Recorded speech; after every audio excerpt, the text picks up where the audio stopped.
Just every once in a while, we'll begin to appear in the picture out of nowhere. As if by magic. Don't forget, though, that we are talking to the radio. All right, going to bring some sound to your ears. We're about to go live. And they don't see it. Radio network, its staff, and management.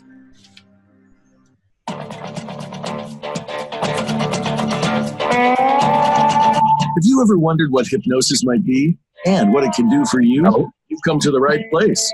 Welcome to Hypnosis Everywhere with your host, Inez Simpson.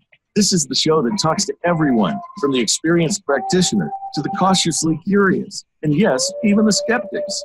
Now, here's Inez Simpson. Welcome to Hypnosis Everywhere, and this is Inez Simpson, of course, and I do have my sidekick, Martin Gover, with me today, and we're welcoming on the show today one of my great Simpson Protocol trainers, and who's written a book called Skies Wide Open, and I'm going to let you tell him all about it. This is a great show for parents because it's about how to get their kids to learn and love learning. So, Tim, welcome on, and just give us first a little tidbit of how you got into hypnosis and sort of where your background lies a little and all that kind of stuff for the people. Oh, yeah, that's a great question. Well, I was interested in hypnosis when I was a kid, obviously, just from reading books and things like that. But then kind of became a forgotten thing to me. But then at the age of 25, 26, I had panic attacks. I'd wake up in the middle of the night thinking I was having a heart attack. And I took a self-hypnosis class, and within a month, the panic attacks were gone. So I realized the power of the hypnosis. And because I'm just the kind of person who loves to study things, I took a class and became a certified hypnotist with a guy named Bert Goldman. I really like Bert's a fantastic guy, if you've ever met him.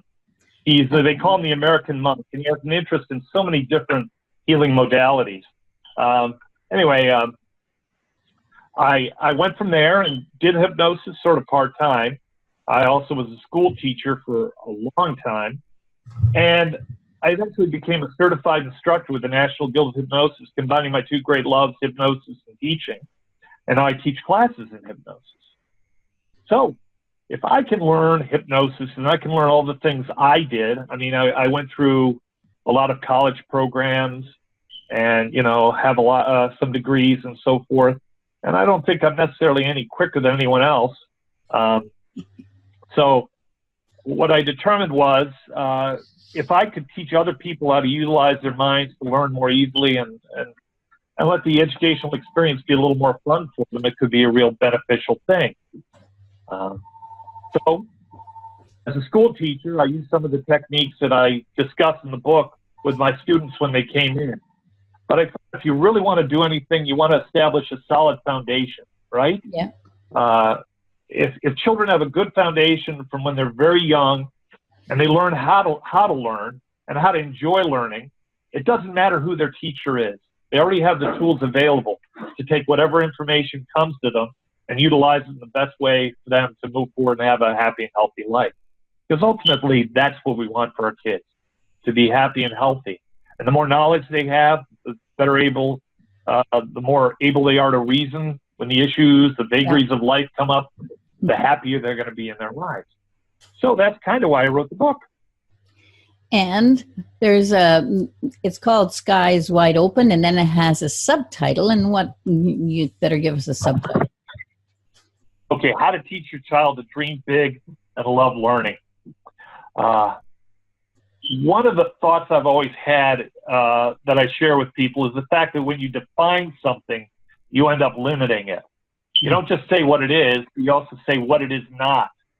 And frequently, we do too much of the telling children what things are not.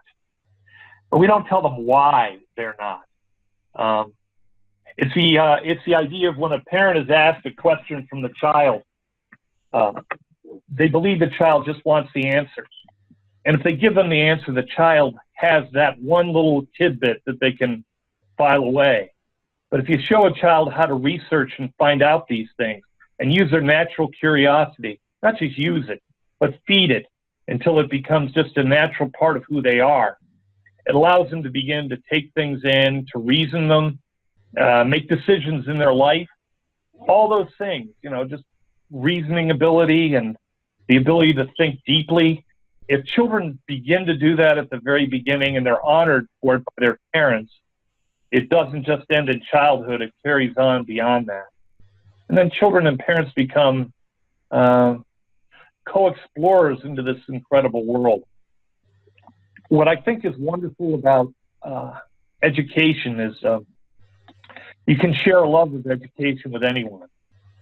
Beyond that, if the children come to their parents and they're asking them questions and the parents are open to them, at the very beginning, when they enter elementary school and middle school, when kids have more difficult decisions to make, whether to smoke, whether to drink, relationship problems, things like that, if the parents have been the ones that taught them how to learn and how to reason things out, they've already opened a line of communication that can carry out throughout both of their lives. So when the children are in high school, when they go to college, those lines of communication with the parents have been established, and a degree of trust and openness is there. And that's a pattern, that's a road you want to keep building on. It's true. And I think when that happens, you have a well-rounded, all of us growing up, we are not always well-rounded. We are good in one thing. I know when I grew up, I was learning things and I only sort of learned stuff I wanted to learn.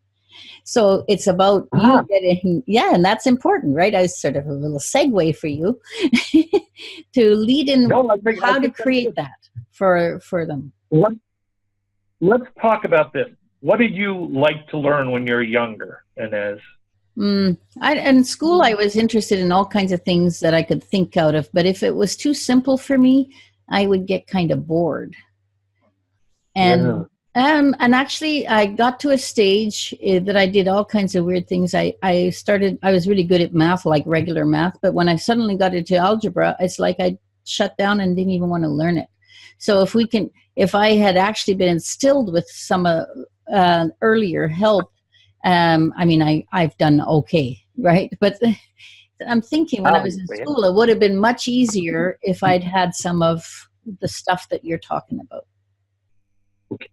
Let's talk about some of those things, right? For example, there were things you enjoyed in mathematics that really were interesting to you. Mm-hmm. So let's just talk about math. Oh no! If you learn mathematics, what happens with mathematics is there are right answers and wrong answers. It's definitely black and white. Mm-hmm. But if you really understand math, if you understand math and all the different variables and all the rest of that, you also understand mathematicians. You can study history from mathematicians, how their lives were lived.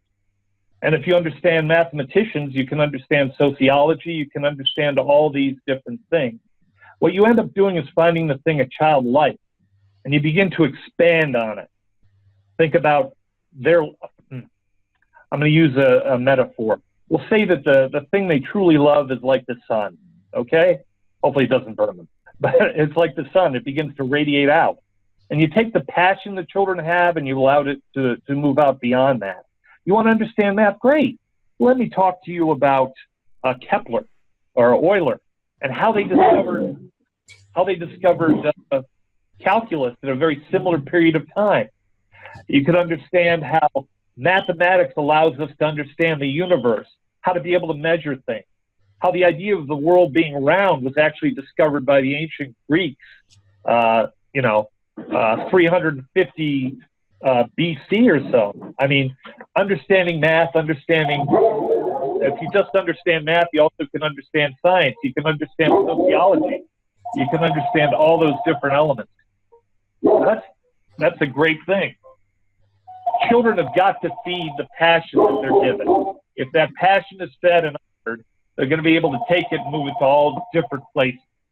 If you just give them the answer, it shuts them down. So, that really makes a difference. When I was in school, actually math was a sideline. I didn't really love it that much.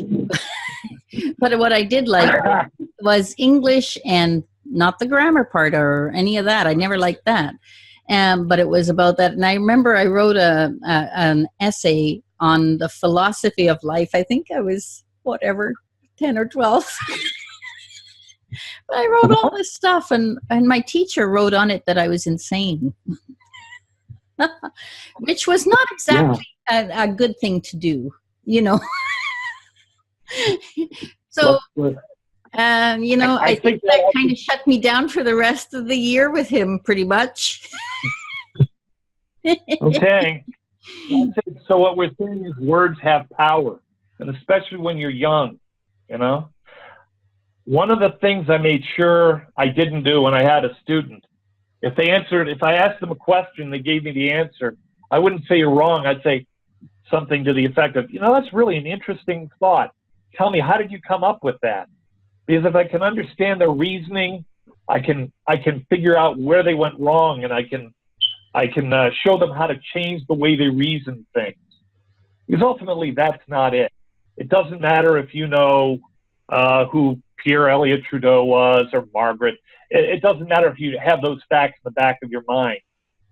But knowing how to find that out and having an interest in it, that's going to make you more fully rounded and developed, right? Mm-hmm. Yeah, I agree. To have a teacher tell you something like that and shut you down, right? Well, how is it? The word education comes from the Latin educare, to lead out, not to block in. So your teacher was a blockhead. In more ways than one, but I won't go into that. Yeah. Yeah. So this is what I'm saying. One of the issues is you want your children not to be dependent upon the teacher to have a love of learning.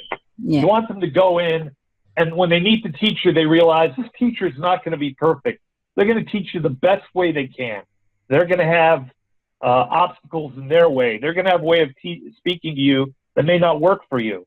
But if you can take the information they give you and change it, modify it, so you can learn it in the way that is best for you, then they still can be a resource for you, right? Mm-hmm. Yeah. All education is, all education is taking what is in front of you and creating context for it within your life, giving it life, giving it a vitality that makes it more than simply facts on a page or little quick connections in the neural synapses of your brain, Yeah. The game I played with my students, I've told you this before, the first or second day in class, I would hold a light bulb. And I'd say, if you understand this light bulb and everything related to it, even superficially, what would you know? And the truth is, they'd have to understand electricity. They'd have to understand how it went to houses. They'd have to understand the changes that lighting went when it went from gas lights and from flame to electricity. They'd have to understand how schools could be open longer. They'd have to understand optics and how light goes off. And they have to understand that light has mass. They'd have to understand science in all its dimensions if they truly have an understanding of it. Let's have kids have open minds like that. Yeah, that'd be great. So let's talk about that when we come back, because we're going to break now, and we'll see everyone on the other side. Okay. All right, you're clear. Great job. Good. Yeah. So when you come Yeah, I back, saw. Got about 2 minutes and we'll be back. Yeah. Time outside. We got 2 minutes. I saw the 3 seconds. Yeah. Yeah. so when you come back, just mention that Tim Horn's a great guy. And he loves dogs and animals. So if you hear stuff in the background, he's not being killed. It is his dog who keeps wanting to take the Good mic. to you. I will never, ever apologize for a dog barking in the background. No, just let's say it. So it's fun. It's fun. Make it into a fun thing. Tim, do you It's have life. Tim, do you have in the book also, or do you want to talk about parents being aware of kids learning in different ways? Like a kid might, like the parent may be visual or live math, but the kid might not. Right. So to be aware of Right. Right. Okay. Yeah. Different learning I will. Okay. modalities. Good. And can we talk to the dog in the last section? Because that I would love that. Come, Bully, come. He's protecting me against the groundhog. There's a groundhog outside. We have a groundhog outside who he lays on the sidewalk, and he sunbathes, and Stromboli can't get to him, and it really ticks him off. He thinks that the groundhog is mocking him. Probably is. He might be. He's killed 2 groundhogs, though, so, that's not necessarily a good thing. I love my dog. We know. You haven't met him yet. I met haven't met Dante. him. No, not physically. Bring him here for SP. You met Terry, though, didn't you? Yes, I did. The fluffy white dog, yeah. Yes, I did. Yes, you did. Have you guys picked your All right, here we go. Coming back. steakhouse we're going to? Going back. Okay, going back.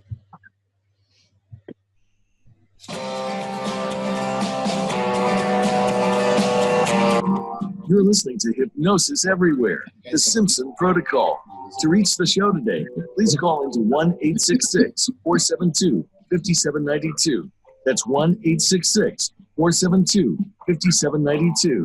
You may also send an email to Inez. That's INES at InezSimpson.com. Now, back to this week's program. Welcome back, everybody, and we're on our second segment with Tim Horn and Stromboli, who is nicely in the background, saving his butt about something. Stromboli is a tell us, he's a beautiful big dog, but you want to tell people who Stromboli is, and he's in the book. Yes, actually. He's a we dog. pick the things in our lives. Oh, he is a beautiful dog. We pick the things in our lives that have value to us. And my dog, when I come home, he's about 110 pounds. Okay, so all right, he's about 50 kilograms. He jumps up, he puts his paws on my shoulders and licks me in the face, because when he's standing, he's about 6 foot tall that way. Anyway, Stromboli has been a part of my life for about 4 years. I was going through a difficult time in my life, and he happened to come in, and you begin to associate the good times with Stromboli. When you see him, it locks in that positive feeling. Similar to what you want to do with your kids. When they go to school, you want them to lock in a positive feeling so it's always with them. What a great tie-in that was. Yeah, Boy, maybe I am. But it's the truth. Anyway, that's Stromboli for one time. And he's actually on the acknowledgement page. It has, for the acknowledgements, for the people who are kind enough to help me with the book, it's Stromboli's dad's acknowledgement, and a picture of him there. So get the book. You can see a picture of this beautiful dog. You know what I like about Skies Wide Open is it explains to everyone what they can do to help their kids. And to me, that's the key, is if parents know what to do or how to do it, that's so beneficial, because everybody wants to help their kids. Well, let's say 99% of the people want to help their kids. Well, one of the things you need to do, Martin and I, Go ahead. Martin and I were talking about the fact that people learn a little differently, and part of that is you listen to your children. There's a wonderful exercise called the lemon test. Ron Esslinger, who's an exceptionally good hypnosis instructor, he uses this with almost all his clients, and I've heard it in other places. But it's the idea of going through the idea of a lemon, walking on the floor, and you find out what modality is most effective for your child. Do they learn by touching things? Do they learn by smelling things? Are they auditory learners? So everything they hear, they keep. Is it visual? All the different elements. And if you find a child who's primarily visual, you want them to take the lessons the teachers give to them and imagine them visually so they'll be able to absorb them better. If they're tactile, they like to touch things and create things. You may want them to read the book and maybe make a map or an outline, a three-dimensional outline of what they read, or even draw it. If they're auditory, you want them to create dialogue between the people in history and what they might be talking about, and write it out for themselves so they can hear it and put in the emotions and give greater understanding. So what you're doing is you're teaching the child to determine the best way they learn. And then when they go to school, they are equipped with the tools to take whatever the teacher does and modify it to their own learning ability. It does a couple things. A, it turns them into active learners. When I go to school, I'm not there just to take the information, copy it down on a paper, regurgitate it on a test. I'm taking the information, I'm making it part of who I am. I'm giving it context. I'm giving it a greater life because I'm going to be able to apply it to other things. I think that's really important. Mm-hmm. I also And think parents it's can help totally you- empowering for them. Suddenly they have some control, right, of what's going into their mind and everything. Huge. Absolutely. If you think about it, what you don't want children to do is be passive learners. If the kids are just there sitting and taking notes, what happens? They're passively sitting there and they're taking in the information. But if they take it, if they use it, it's like knowledge is like a piece of clay. It starts out as clay, but you can shape it, you can form it, you can turn it into whatever you want. And if the children are actively doing that, you know, it's not literally hands-on, but it becomes part of who they are. And even the act of taking the information and changing it becomes part of the learning process. And when the children come home, when the parents ask them every single day, so what did you learn? What did you find interesting? It does a couple things. It builds an expectation in the child that the parents are always going to ask them what they learned. This becomes something that they want to avoid in this sense. If you come home and the child doesn't know what the teacher taught them, or they didn't really pay attention, it makes them feel uncomfortable.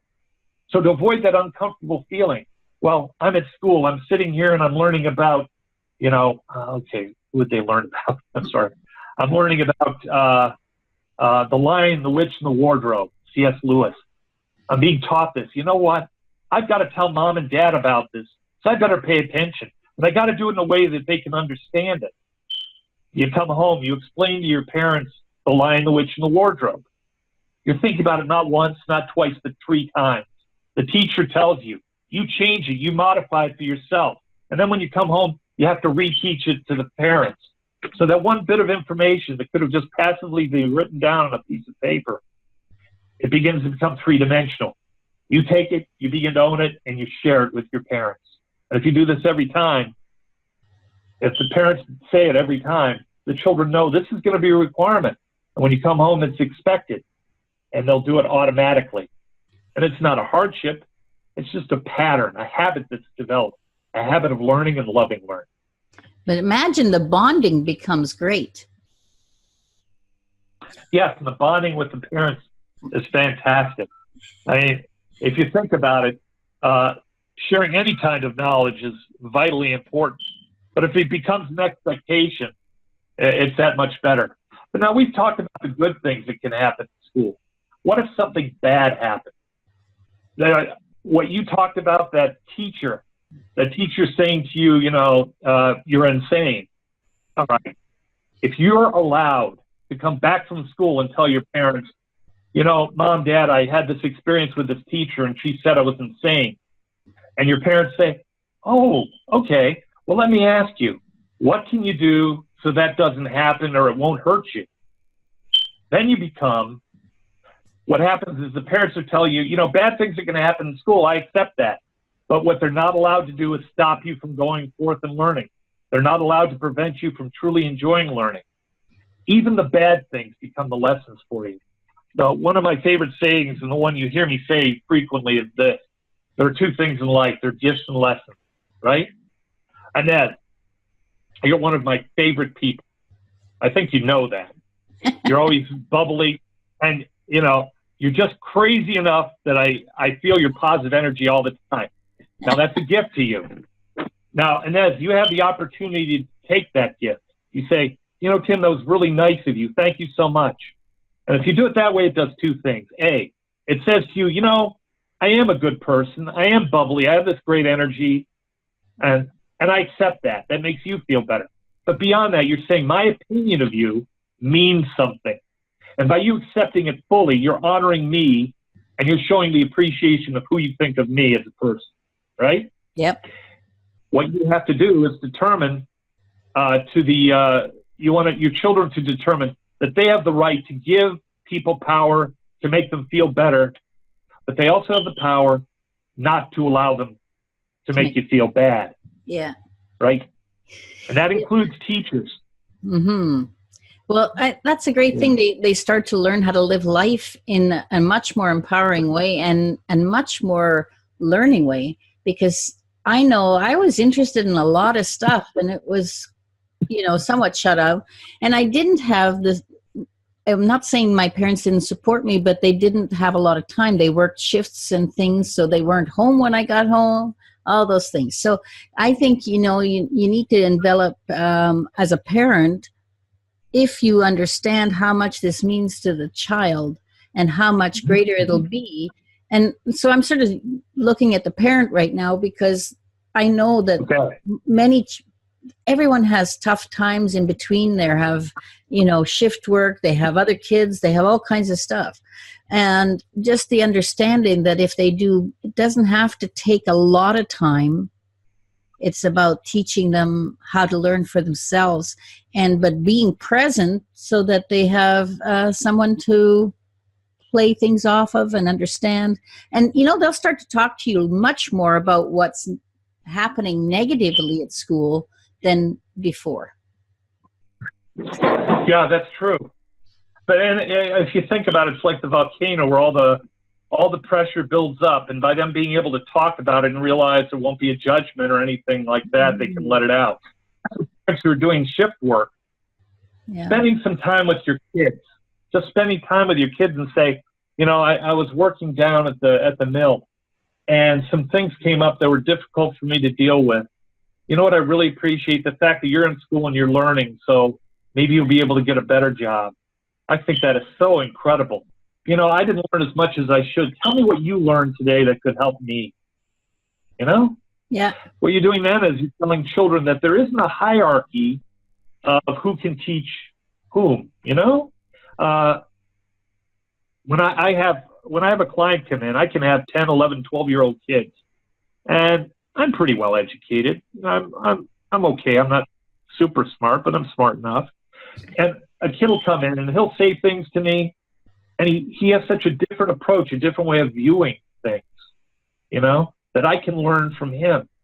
Geoffrey Chaucer in the Canterbury Tales is a real simple line. He says, "Gladly will I teach and gladly learn." If you tell your kids that you want to learn from them, that it's a free exchange, it honors whatever information they have. And it's going to allow those lines of communication, as we talked about earlier, to always remain open. What a wonderful thing.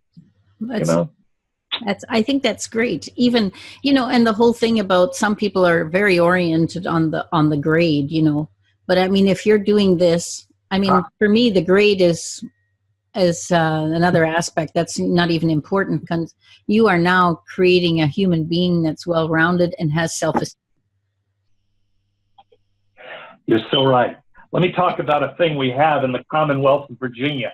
It's called the Standards of Learning Test.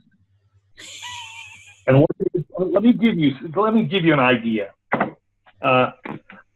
Assessments are not education. Assessments are evaluation for one moment in time.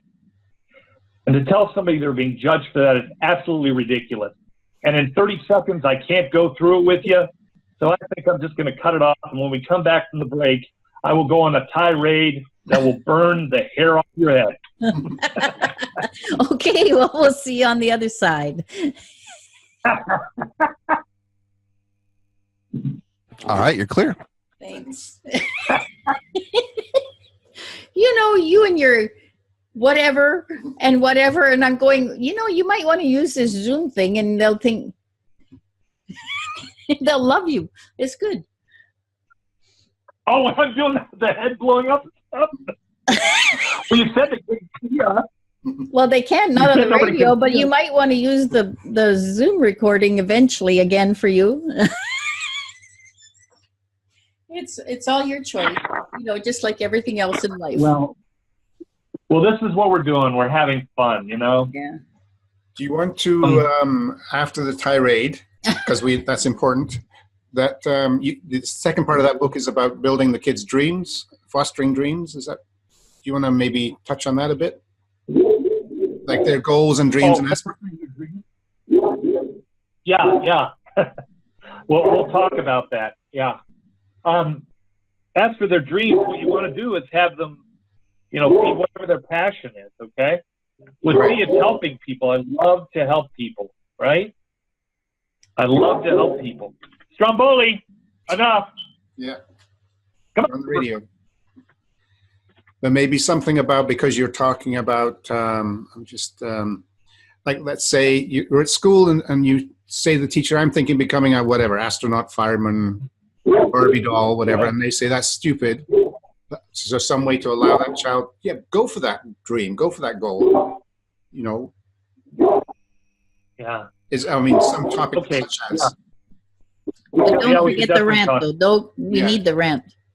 Or it's vitally important. Or just let Stromboli bark. It's all the same. Stromboli, enough. All right, here we go. Coming back. Here we go. Okay. Dog and all. Visit Facebook.com/Voice America.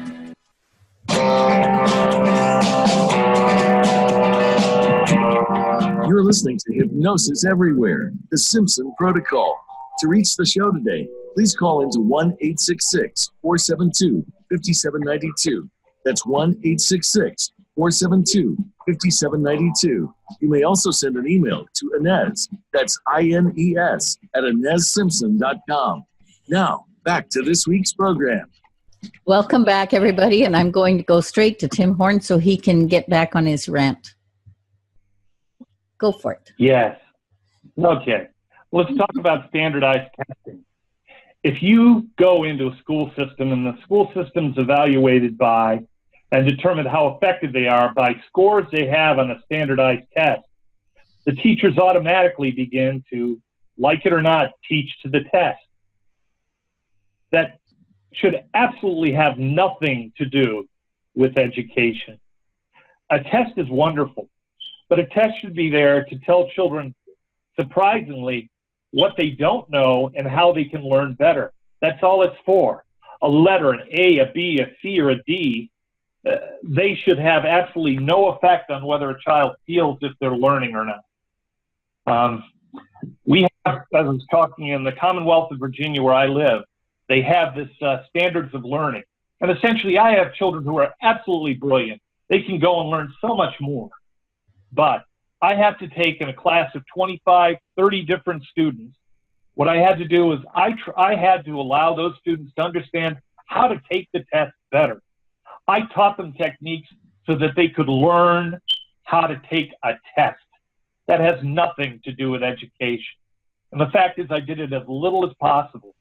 What I did was I allowed the kids to enjoy whatever they learned. And I did well enough on the test, and actually did better than most of the other teachers. But the fact is, all standardized tests do is they standardize mediocrity. They move the kids who are at the highest down. They take the ones who are low and they bring them up a little bit. But that's not what you should do. You cannot possibly, part of the problem with education is when you have a group of 15, 20 kids, none of them are going to learn in exactly the same way. None of them are going to learn at the same pace. But all of them deserve to be honored for their ability to learn at whatever pace they have. They should have the ability to feel good about how they learn and the pace they learn it. That's what we should emphasize. I'm not saying that there should be boundaries set up for kids. Of course they should. But what we want to do is emphasize that they love learning and it's something that can carry with them for the rest of their lives. I mean, I'm still learning. Every day I learn new things. I take in new information, and it affects the way I live my life. It never ends. And if children realize that their parents are not done learning, their grandparents are, their great-grandparents are, and they can have a joy in learning, it really allows the world to open up for them. Okay, so standardized testing, grades, not a fan. So the reason I really brought that up was mostly for people to understand as they're doing this sort of stuff with their kids, is that it's not where the focus lies.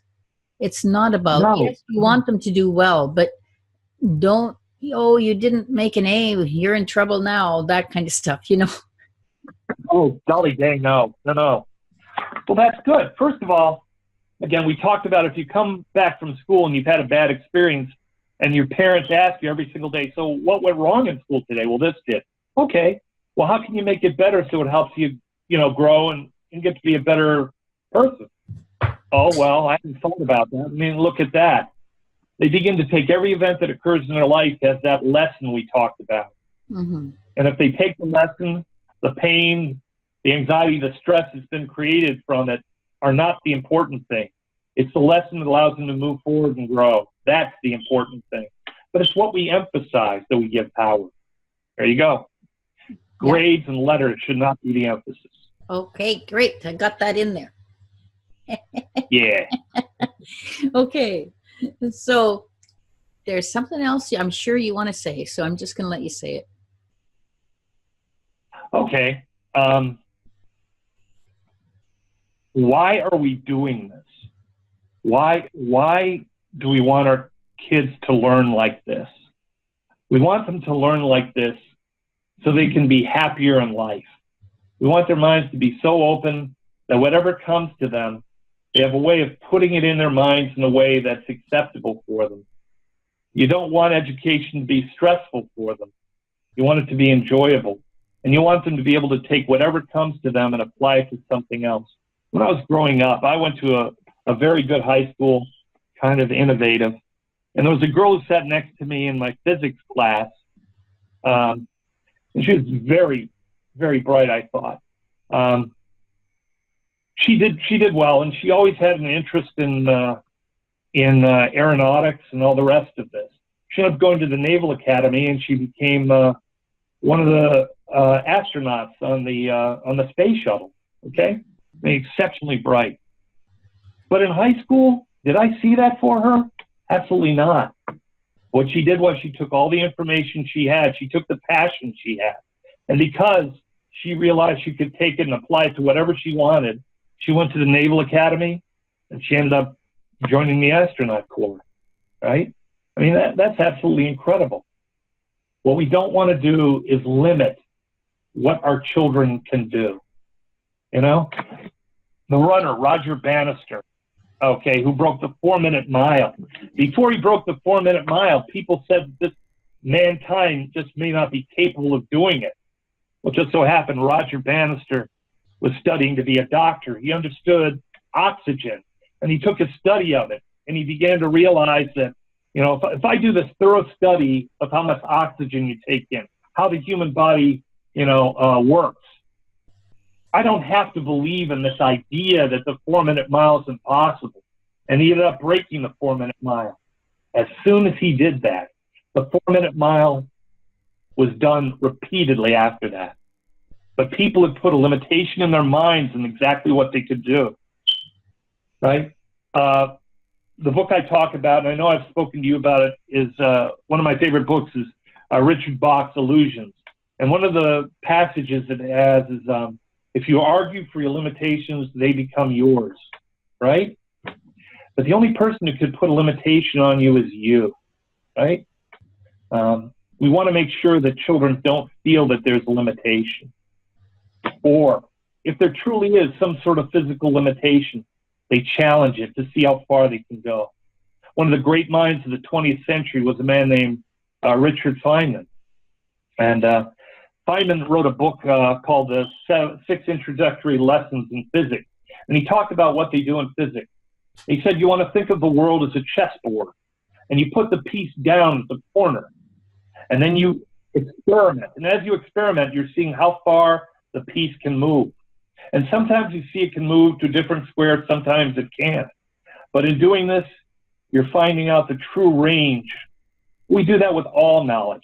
We want to push it out as far as we can and see where its absolute limits are. And then we can go back and take it somewhere else. But we always want to be exploring. We don't want to stop. That's a little esoteric, but... well, it's sort of where we're from. We think that way about generally most things in life. I guess we're lucky enough to have that boost and that orientation, and we just like to have kids start with that. It's really, if they start that early, I think how great they would be when they're my age, or you're younger than me, but even your age. Yeah. Even, yeah, I'm a youngster. Even your age, yeah. Well, that's it. I want you to think about, okay, you know how much I love Stromboli. Let me tell you the life that Stromboli has. He has a large pen he can run in. We go on walks and all the rest of this. Stromboli has never had me hit him. He's never had me do more than raise my voice slightly to him. Whenever someone comes to the door, he knows that people are going to love him. He knows that people are going to think he's the world's best dog. You know, he'll protect them from the groundhog who's outside. Stromboli really believes that the best things will happen to him. And because of this, he lives a happy life. He has no limitations except how happy he can allow his life to be and how happy he can make me. Children are the same way.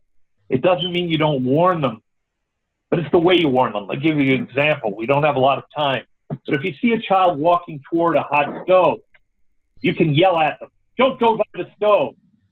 A huge shock will stop them. But what are they going to associate it with? I want to avoid my mom yelling at me. But if the child gets closer to the stove, begins to feel the heat, and you say, Bobby, if you get too close, that could burn you, and you're not going to like that. Get as close as you can, but there's going to come a point where you're going to feel it's not good for you. Learn that. Remember that. And then it's the lesson that comes in. 3 or 4 times in the book, I talk about the fact that when a child falls down for the first time, parents will run up to them and say, "Bobby, are you okay?" What that does is it tells the child that falling down is a bad thing, that it could hurt them. If they wait, if the child stands up and they say, "Bobby, I'm so proud of you for getting up. That is wonderful. What a great, strong kid you are." You honor the fact that sometimes things are not going to go well. And the fact that you're capable of recovering and overcoming them makes you a strong, a better human being. And it's something to be honored. So I do not ever care that you fail. I care that every time you fail, you get up, you learn from it, and you get stronger from it. That's the important lesson, right? Yeah. Yeah. Yeah. Yeah. Well, I you know what I think about this is that I look back over my life and with my kids, and I think we always do the best we can. But I can see that I could have done some things better than I have now. And then I think you continue to learn from that, and we can impart that kind of learning to other people so they do better than us. And that's sort of a lot of time what we're doing. Even as hypnotists, we have learned lots of lessons in our life. We're the same human as you are. We do all the same things. We have all the same issues, and we learn. So this book, I think, is so good. And what's the name of it again? Oh, it's Skies Wide Open. How do you teach your child to dream big and love learning? Let's talk about what you said about the fact that, when you look back, you see that there are some things you could have done better with your children.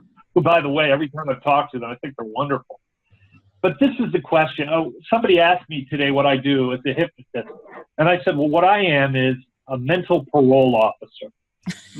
That's how I described it. I said, you've done things in your life that are bad, that have hurt you, and they put you into a prison. The fact is you have the key to release yourself from prison, to stop punishing yourself. It's time to parole yourself. Move forward and have a happier and healthier life.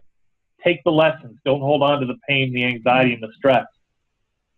And we all have to do that. And children especially have to do that. Yeah, that's great. And guess what? We're back to a break. All right. I think we'll see you on the other side, and we're going to have the last segment. Thanks. See you then. Okay, no rants this time. All right, clear. Okay. What are you looking? He's been writing little notes here. Hang on.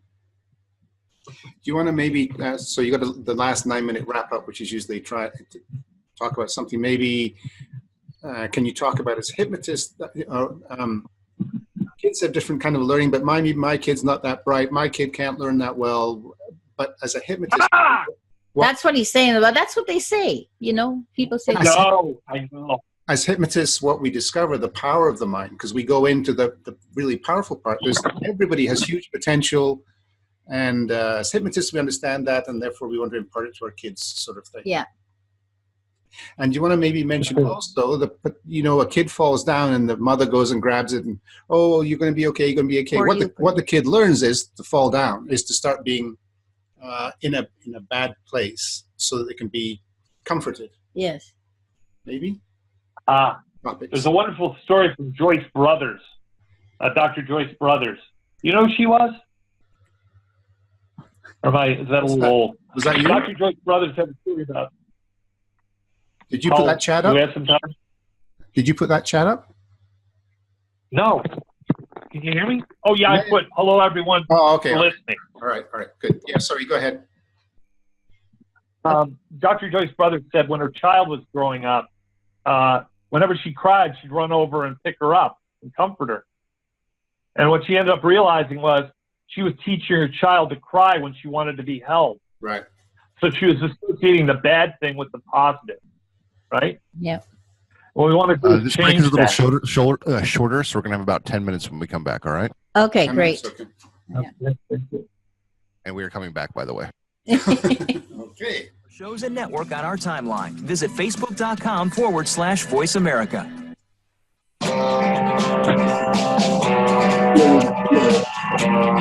You're listening to Hypnosis Everywhere, the Simpson Protocol. To reach the show today, please call into 1-866-472-5792. That's 1-866-472-5792. You may also send an email to Inez, that's INES, at InezSimpson.com. Now, back to this week's program. Welcome back, everybody. And I'm going to go straight back to Tim. And he's been telling me something about Joyce Brothers, and I want him to actually just tell you. So I'm just going to give it right over to him now. Inez is a fantastic hypnotist. I've learned a lot from her. And one of the things hypnotists learn is how things can be anchored in. With Dr. Joyce Brothers, who was a brilliant psychologist, when her child was growing up, every time the child cried, she would run in and hold her and pick her up. What she ended up discovering was the child would cry expecting her to come in and help her. And that ended up creating an incredibly bad habit. The child would cry for no reason when nothing was really wrong because they began to associate that with their mother picking them up. So you have to be careful what you say to your children. If a child makes a mistake and you yell at them, you say they're stupid, you say they're incapable of learning, they're going to stop telling you about any mistakes they make.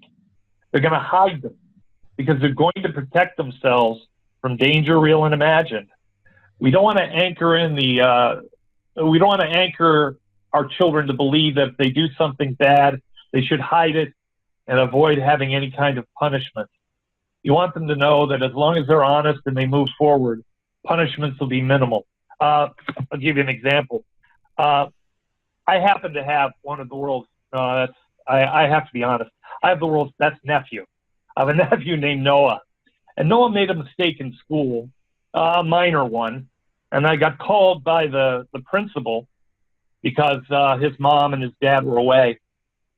And the principal said, Noah made this mistake and everything, and I asked him about it. And I said, okay, when you asked him, did he tell you the truth? And the principal said, yep, he was absolutely honest. And I said, this is what I want you to do. He made a mistake. Whatever the punishment is, make it appropriate. But tell him you really appreciate him being honest. And because of that, the punishment is going to be much less. And his honesty was the most important thing. That's what we need to do with our children. We want them to know that they can tell us the absolute truth. Because you don't want those things hidden, like little booby traps that you run into later on in life. You want that openness, that honesty to be paramount for them. And you want them to know that honesty is always going to be honored in the best way possible. Yeah. Oh, by the way, I love the music you guys play. But next time I come on, could you play a little Garnet Rogers or maybe some Archie Fisher? Like you get the Canadian feeling. I love Garnet. Okay. So, we as hypnotists, we know that everyone has this huge potential. But many people don't believe they have a huge potential because they were and it's not their parents' fault. It's not anybody's fault. It's about lack of knowing how to do something. And if we hadn't been taught certain ways by, what we do, sorry, I'm digressing here, but what we move forward here as hypnotists is that we learn from the best, and then we keep experimenting, learning more, and moving forward. And that's what we want with anybody's learning. There is no such end as I know everything and you do it my way and that's it. It's a constant learning. And like you say, I keep learning every day. I take courses from other people. I do all kinds of stuff. Yeah. So do you. And I'm 65. So my mother was 90 something. She was still learning, and, except maybe a little slowed down now. But, at 96, she was an avid learner at 95 from what I could tell. And so that's what you want to start with your child, is that openness and hunger for learning, and there's no end to it, really, ever. Absolutely. One of the beginning passages of the book talks about the fact that if you tell your child when they're 3 or 4 years old, they're going to go to Harvard, they're going to go to Princeton, what you've done is you've already given them a destination without teaching them how to read the map. Mm-hmm. The foundation of what you're doing when you're young is to allow the children to read the map. As they read the map, they're going to find the things that most appeal to them. I am an American, but you know how much I love Canada, and there's a particular area I really love. It's Nova Scotia. I absolutely love Nova Scotia. Maybe that's why I like Garnet and Archie and Ontario. Anyway, but the reason was it has all the elements that I really like. But if I was 5 or 6 or 7 years old, I could not tell you that's what I would end up loving. I took all the information that came to me. I took all the things that were interesting to me, and I fed those interests. And eventually, when I got the opportunity to visit Nova Scotia, it appealed to me because of all the other information I had taken in, all the other ways I had accumulated it, all the other ways I had made it, part of my life. You don't want to tell children where they're going to go because it ends up pointing them in one direction. The truth is, it's the tangents that truly teach us. It's the tangents that make life interesting for you. If every time I went out in the golf course, I shot 18 straight holes in one, it would get boring. It would be wonderful. It'll never happen. But it's actually the things don't go well that make life interesting, right? Mm-hmm. And by not knowing exactly what's going to happen, there's that dynamic creative tension that's going on. And that dynamic creative tension is something that really causes growth. Herb Bernstein, professor at Hampshire College in Massachusetts, he created sort of a radar system, and they ended up using it for something he didn't necessarily appreciate. What happened was, in his mind, he thought of exactly the way it was supposed to be done, and he couldn't perceive of anything else. And then it was used for something that was not conducive to his own beliefs. It's because he had a destination determined, and it stopped him from seeing all the other views that could be out there. We don't want to do that with our children. We want our children to think there is nothing they can't accomplish. And they don't want to put barriers on themselves. And eventually they're going to find that one thing in life that really gets them motivated, that really is their greatest success in life. And they're not going to know it at 2. They're not going to know it at 5 or 6 or 7. That's when they're learning to read the map. But once they understand how to read it, that destination will come in full focus for them. Mm-hmm. I think that was really good. So, round of applause for that. But round of applause. We talk about compounding in hypnotists. As hypnotists, we compound things. We tell, and so compounding. What they're going to be doing with their kids is compounding this new way of seeing things, being open to possibility, being open to learning. And the more, like, if you're consistent in it, if you miss a day once, somebody went away, or you did it later or the next day, doesn't matter. The matter is that you're doing it in a consistent, constant fashion. Absolutely. The thing we talk about in terms, we're omni-trained, right? You and I are omni-trained. And the fact is, in the subconscious mind, habit is vitally important. We create habits that give us, the habits are like the road that we've traveled on so often. And because we've traveled on it so often, what happens is we tend to stick on those roads. So what we want to do is make sure the roads that we create are the positive ones, the ones that allow us to feel good about ourselves. Yeah. But if you miss a day or two, getting back on will be fine, but get back on quickly. Yes. So we are already on the shutting down. So what's on next week quickly? Something else. Something else. We'll put it up on the show page and we'll tell you what it is. It's Sheila Granger and Joanne Edie. And both are friends of mine. One is English and one is Canadian. So next interesting show. See you then. Thanks. Okay. I know both of them. They're great ladies. All right, you're clear. Thanks. Thanks. Voice America. Thank you. Did you enjoy that? Guys, have a good week. Yeah, thanks. You too. Yeah, it was Thank you very fun. much. As usual. Mr. Oh, I thought that. You told me nobody could see us, so I said, okay. Yeah, but if you're going to use